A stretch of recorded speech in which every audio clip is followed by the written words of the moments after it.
You will hear a number of different recordings, and you will have to answer questions on what you hear. There will be time for you to read the instructions and questions, and you will have a chance to check your work. All the recordings will be played once only. The test is in 4 sections. At the end of the test, you will be given 10 minutes to transfer your answers to an answer sheet. Now turn to Section 1.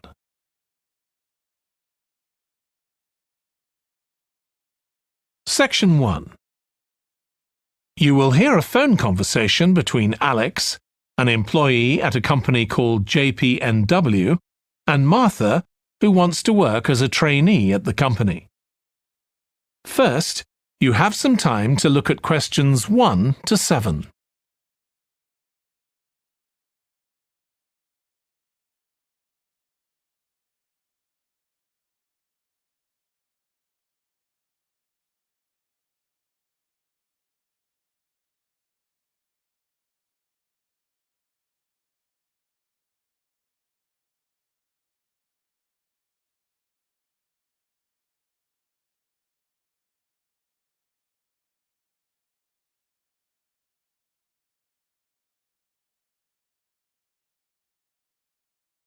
You will see that there is an example that has been done for you. On this occasion only, the conversation relating to this will be played first. Hi, Alex. It's Martha Kleins here. James White gave me your number. I hope you don't mind me calling you. Of course not. How are you, Martha? Good, thanks. I'm ringing because I need a bit of advice. Oh yeah, what about? The training you did at JPNW a few years ago, I'm applying for the same thing. Oh right, yes, I did mine in 2014. Best thing I ever did, I'm still working there. Alex did his training in 2014. So 2014 has been written in the space. Now we shall begin. You should answer the questions as you listen because you will not hear the recording a second time. Listen carefully and answer questions 1 to 7. Hi, Alex. It's Martha Kleins here. James White gave me your number. I hope you don't mind me calling you. Of course not. How are you, Martha? Good, thanks. I'm ringing because I need a bit of advice. Oh yeah, what about? The training you did at JPNW a few years ago, I'm applying for the same thing. Oh right, yes, I did mine in 2014. Best thing I ever did, I'm still working there. Really? What are you doing? Well, now I work in the customer services department, but I did my initial training in finance. I stayed there for the first 2 years and then moved to where I am now. That's the same department I'm applying for. Did you enjoy it? I was pretty nervous to begin with. I didn't do well in my exams at school, and I was really worried because I failed maths. But it didn't actually matter because I did lots of courses on the job. Did you get a diploma at the end of your trainee period? I'm hoping to do the one in business skills. Yes, that sounds good. I took the one on IT skills, but I wish I'd done that one instead. OK, that's good to know. What about the other trainees? How did you get on with them? There were about 20 of us who started at the same time, and we were all around the same age. I was 18, and there was only one person younger than me who was 17. The rest were between 18 and 20. I made some good friends. I've heard lots of good things about the training at JPNW. It seems like there are a lot of opportunities there. Yeah, definitely. Because of its size, you can work in loads of different areas within the organisation. What about pay?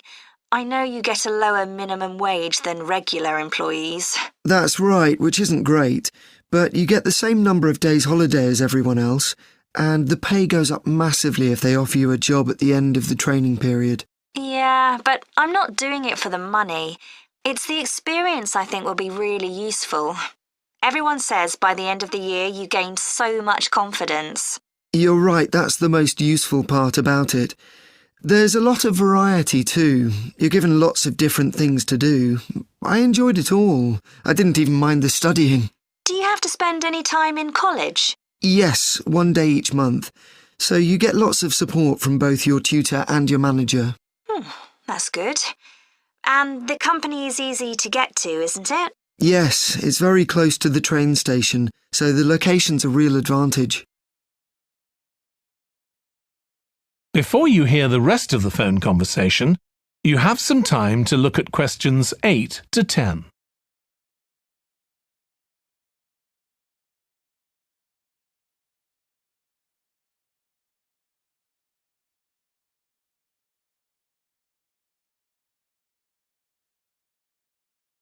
Now listen and answer questions 8 to 10. Have you got a date for your interview yet? Yes, it's on the 23rd of this month. So long as you're well prepared, there's nothing to worry about. Everyone's very friendly. I am not sure what I should wear. What do you think? Nothing too casual, like jeans, for example. If you've got a nice jacket, wear that with a skirt or trousers. OK, thanks. Any other tips? Well, I know it's really obvious, but arrive in plenty of time. They hate people who are late. So make sure you know exactly where you have to get to. And one other useful piece of advice my manager told me before I had the interview for this job is to smile, even if you feel terrified. It makes people respond better to you. I'll have to practice doing that in the mirror. Yeah, well, good luck. Let me know if you need any more information. Thanks very much. That is the end of section 1. You now have half a minute to check your answers.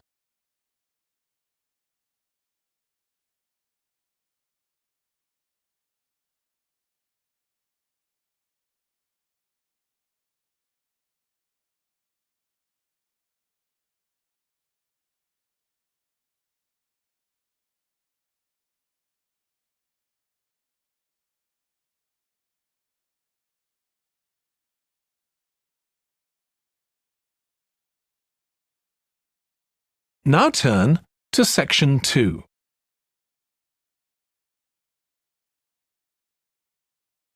Section 2. You will hear a woman called Annie, who works at the Snow Centre in New Zealand, welcoming a group of visitors to the centre. First, you have some time to look at questions 11 to 16.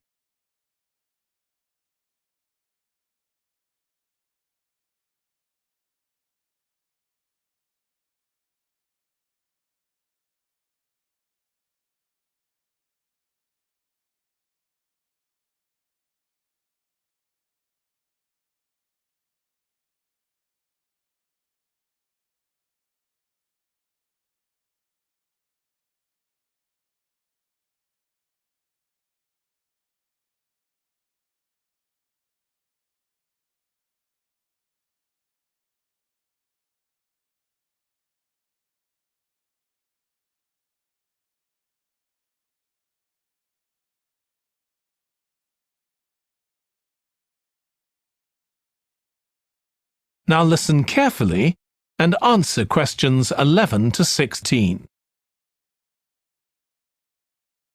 Hi everyone, welcome to the Snow Centre. My name's Annie. I hope you enjoyed the bus trip from the airport. We've certainly got plenty of snow today. Well, you've come to New Zealand's premier snow and ski centre, and we've a whole load of activities for you during your week here. Most visitors come here for the cross-country skiing, where you're on fairly flat ground for most of the time, rather than going down steep mountainsides. There are marked trails, but you can also leave these and go off on your own, and that's an experience not to be missed. You can go at your own speed. It's great aerobic exercise if you really push yourself.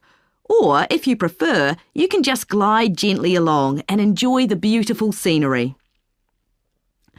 This afternoon, you'll be going on a dog sled trip. You may have seen our dogs on TV recently racing in the Winter Sled Festival. If you want, you can have your own team for the afternoon and learn how to drive them, following behind our leader on the trail. Or if you'd prefer, you can just sit back in the sled and enjoy the ride as a passenger. At the weekend, we have the team relay event, and you're all welcome to join in. We have a local school coming along, and a lot of the teachers are taking part too.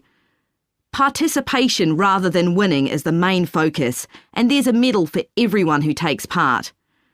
Participants are in teams of 2 to 4, and each team must complete 4 laps of the course. For your final expedition, you'll head off to Mount Frenna wearing a pair of special snowshoes which allow you to walk on top of the snow. This is an area where miners once searched for gold, though there are very few traces of their work left now. When the snow melts in summer, the mountain slopes are carpeted in flowers and plants.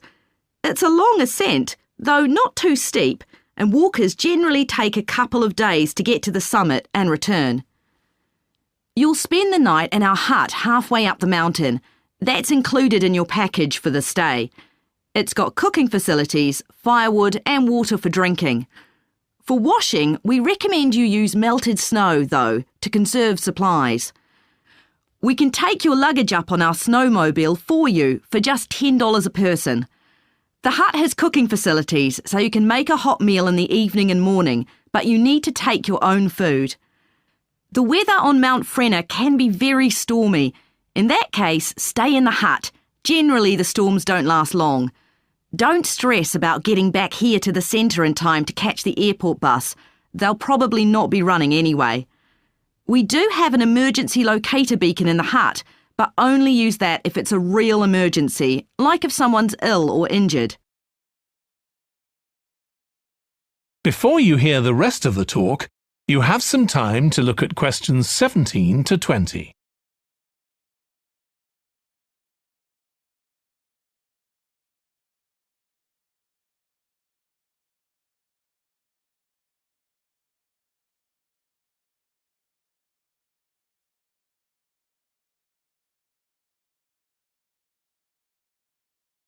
Now listen and answer questions 17 to 20.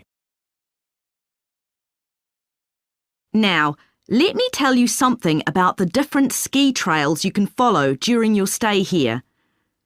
Highland Trail's directly accessible from where we are now. This trail's been designed to give first-timers an experience they'll enjoy regardless of their age or skill, but it's also ideal for experts to practice their technique. Then there's Pine Trail. If you're nervous about skiing, leave this one to the experts. You follow a steep valley looking right down on the river below. Scary! But if you've fully mastered the techniques needed for hills, it's great fun. Stony Trail's a good choice once you've got a general idea of the basics. There are 1 or 2 tricky sections, but nothing too challenging. There's a shelter halfway where you can sit and take a break and enjoy the afternoon sunshine. And finally, Losers Trail. This starts off following a gentle river valley, but the last part is quite exposed, so the snow conditions can be challenging.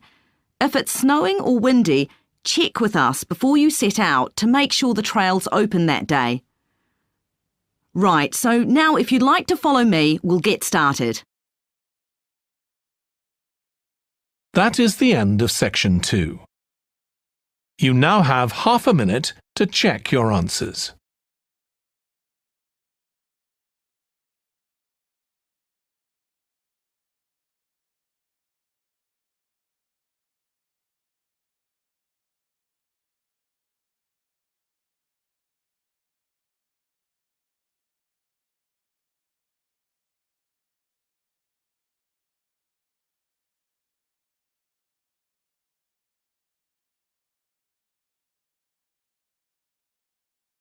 Now turn to section 3.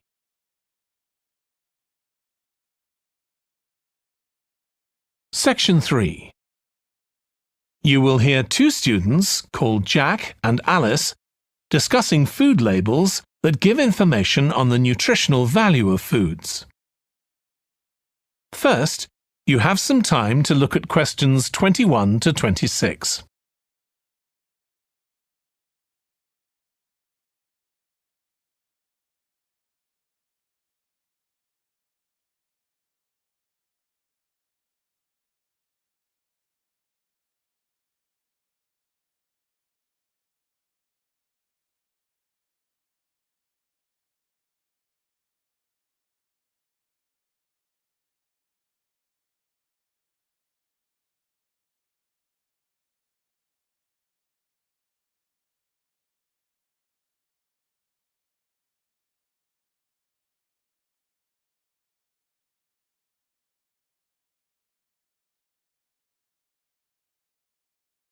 Now listen carefully and answer questions 21 to 26.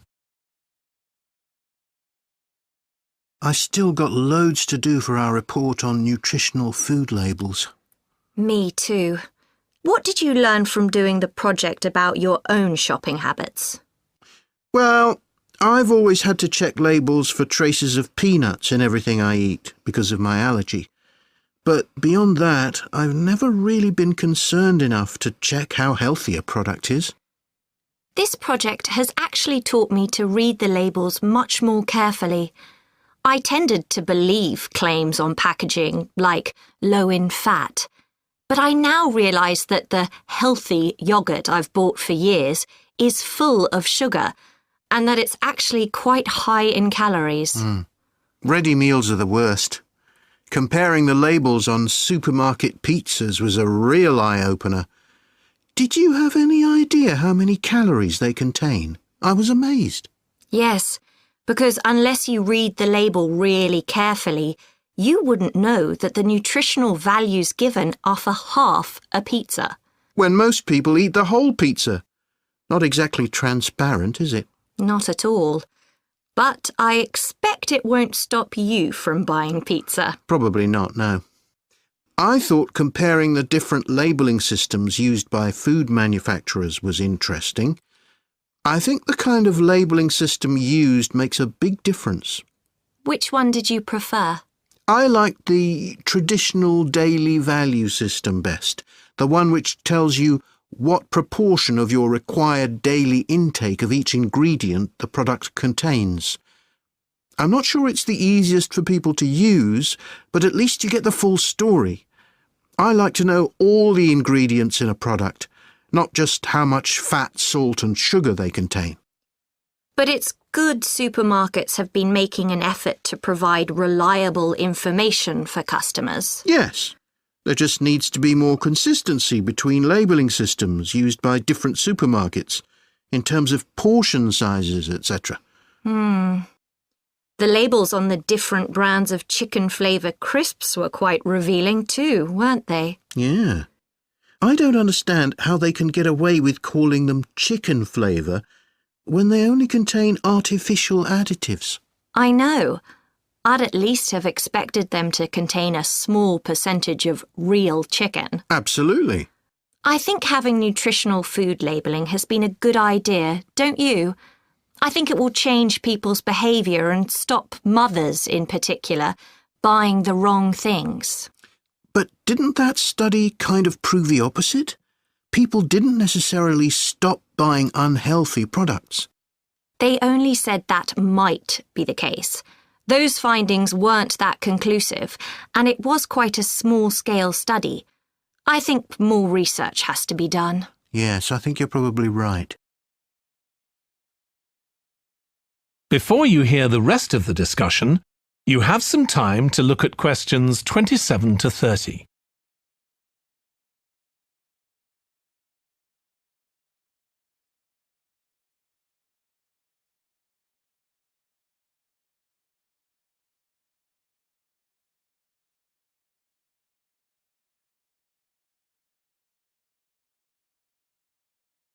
Now listen and answer questions 27 to 30.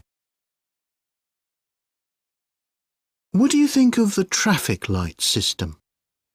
I think supermarkets like the idea of having a colour-coded system, red, orange or green, for levels of fat, sugar and salt in a product. But it's not been adopted universally, and not on all products.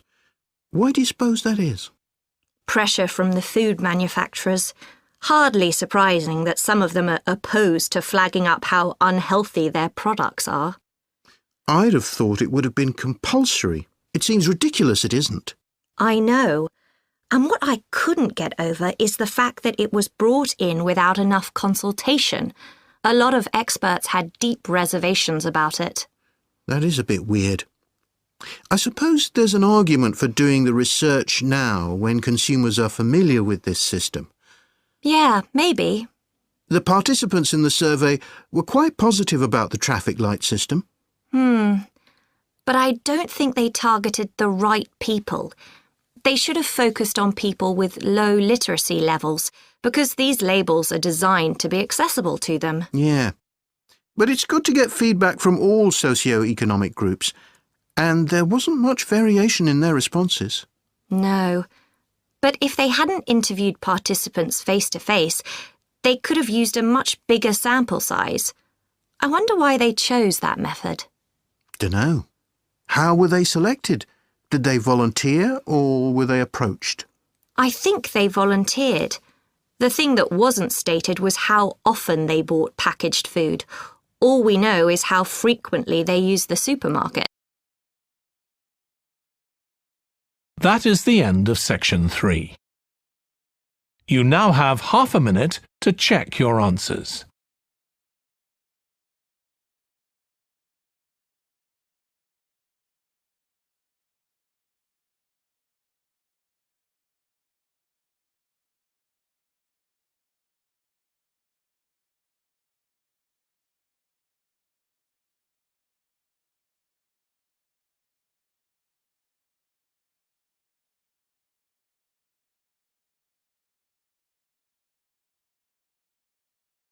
Now turn to section 4.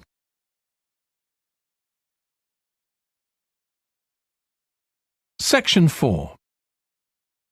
You will hear part of a presentation by a history student about the history of coffee. First, you have some time to look at questions 31 to 40.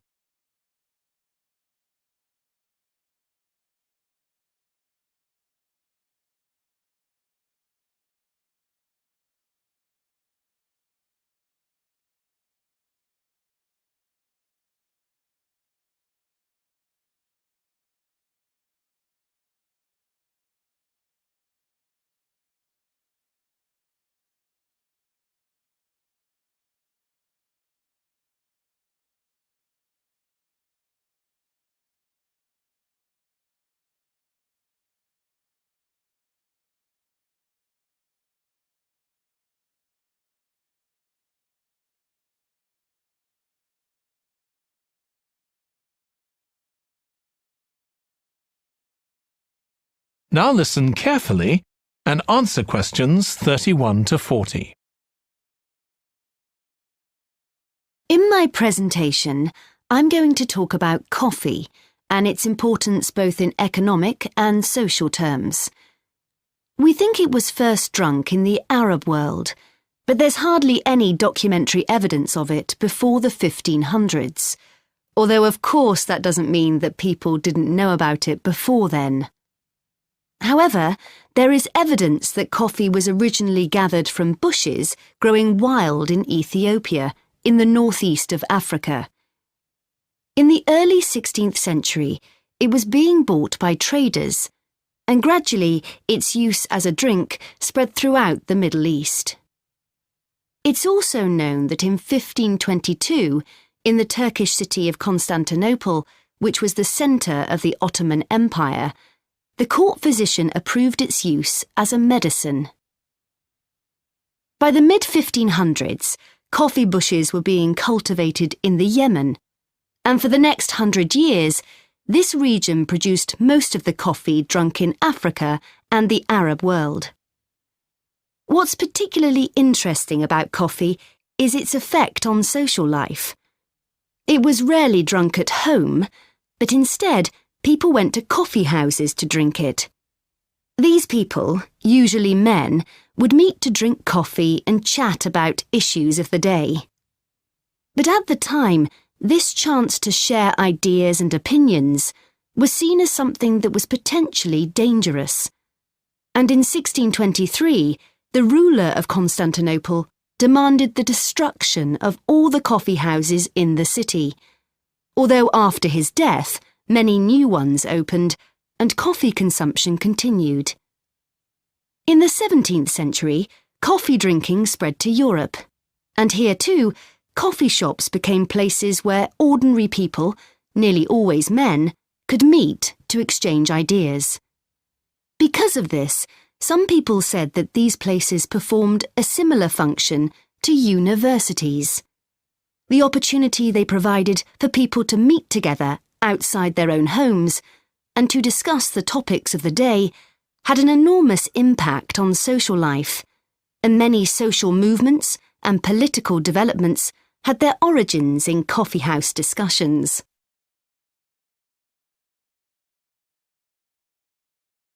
In the late 1600s, the Yemeni monopoly on coffee production broke down, and coffee production started to spread around the world, helped by European colonisation. Europeans set up coffee plantations in Indonesia and the Caribbean, and production of coffee in the colonies skyrocketed. Different types of coffee were produced in different areas, and it's interesting that the names given to these different types, like Mocha or Java coffee, were often taken from the port they were shipped to Europe from. But if you look at the labour system in the different colonies, there were some significant differences. In Brazil and the various Caribbean colonies, coffee was grown in huge plantations, and the workers there were almost all slaves. But this wasn't the same in all colonies. For example, in Java, which had been colonised by the Dutch, the peasants grew coffee and passed a proportion of this on to the Dutch, so it was used as a means of taxation. But whatever system was used, under the European powers of the 18th century, coffee production was very closely linked to colonisation. Coffee was grown in ever-increasing quantities to satisfy the growing demand from Europe, and it became nearly as important as sugar production, which was grown under very similar conditions. However, coffee prices were not yet low enough for people to drink it regularly at home, so most coffee consumption still took place in public coffee houses, and it still remained something of a luxury item. In Britain, however, a new drink was introduced from China and started to become popular, gradually taking over from coffee, although at first it was so expensive that only the upper classes could afford it. This was tea, and by the late 1700s it was being widely drunk. However, when the USA gained independence from Britain in 1776, they identified this drink with Britain, and coffee remained the preferred drink in the USA, as it still is today. So, by the early 19th century, coffee was already being widely produced and consumed. But during this century, production boomed and coffee prices started to fall. This was partly because new types of transportation had been developed, which were cheaper and more efficient. So now, working people could afford to buy coffee. It wasn't just a drink for the middle classes. And this was at a time when large parts of Europe were starting to work in industries. And sometimes this meant their work didn't stop when it got dark. They might have to continue throughout the night. So the use of coffee as a stimulant became important. It wasn't just a drink people drank in the morning for breakfast. There were also changes in cultivation. That is the end of section 4. You now have half a minute to check your answers.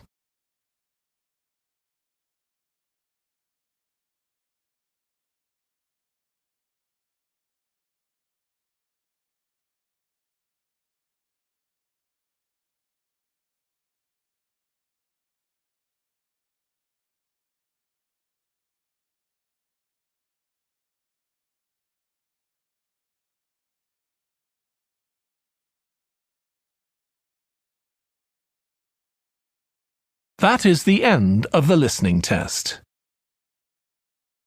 In the IELTS test, you would now have 10 minutes to transfer your answers to the answer sheet.